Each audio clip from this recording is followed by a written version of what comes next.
The race to develop a COVID-19 vaccine continues on what's being called the deadliest day in 6 months.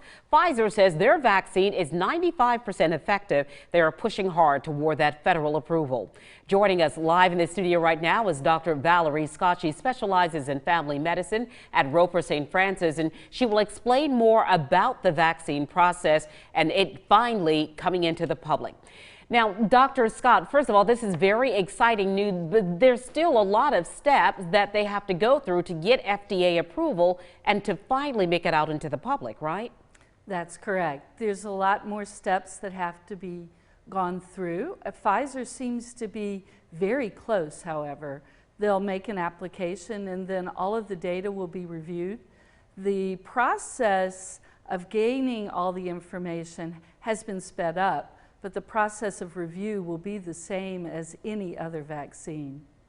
And Dr. Scott, is there any concern about how fast this process has happened? We all know that it's been fast-tracked, months of talking about that, and a lot of people have expressed concern that it was fast-tracked. Is there any concern about the efficacy of the vaccine?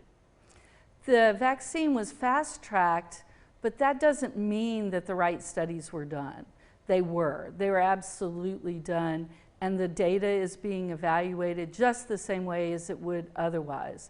What's happened is some of the bureaucratic mess has been removed, so the barriers have been removed to get the information to the FDA. But I think we can all be sure that the proper testing was done.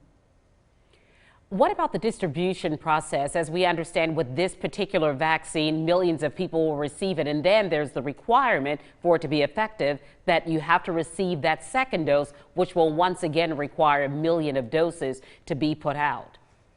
This vaccine is going to be a little tricky because there are 2 shots that have to be given.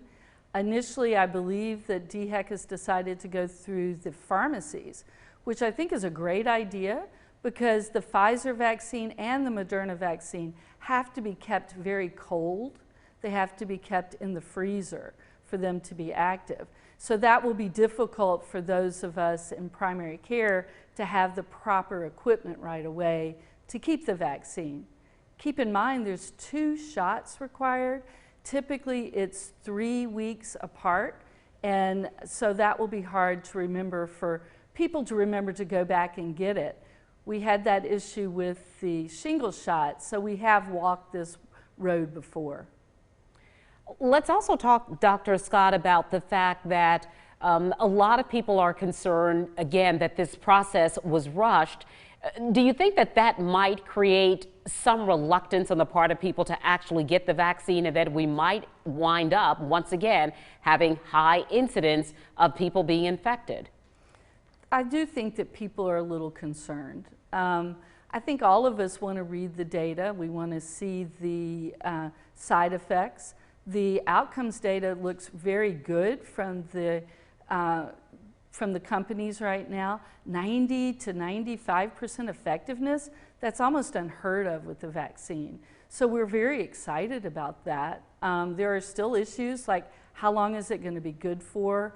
Do we have to have further vaccines? So people do have questions, but I do think that as we bring it out, the first group that gets it will be the healthcare workers and the other essential workers, and so we'll get some experience before we go towards the general public. We are also concerned as we approach Thanksgiving that this could absolutely be another case study in terms of high infection rates. Your warning for families. Absolutely. Thanksgiving is a time for families and a time to get together, and that is really a recipe for COVID. There are different resources on the web. One is by the Georgia Tech that you can actually put in where you're going, where you're coming from, and how many people will be there, and it'll tell you your risk of getting COVID. And it's kind of chilling. We do know that if you test everybody that's going to be there before you have an event, that will definitely decrease your risk of contracting COVID. Obviously, the best thing is just to stay home. Yeah, and of course, those very simple reminders that we hear all the time about social distancing, wearing a mask, and of course, avoiding gatherings if at all possible. Absolutely. All right, Dr. Valerie Scott of Roper St. Francis, thank you so much for your time and information. And of course, we remind you that if you would like to read more information about the coronavirus, we have all of that for you on our website. Just go to countont2.com.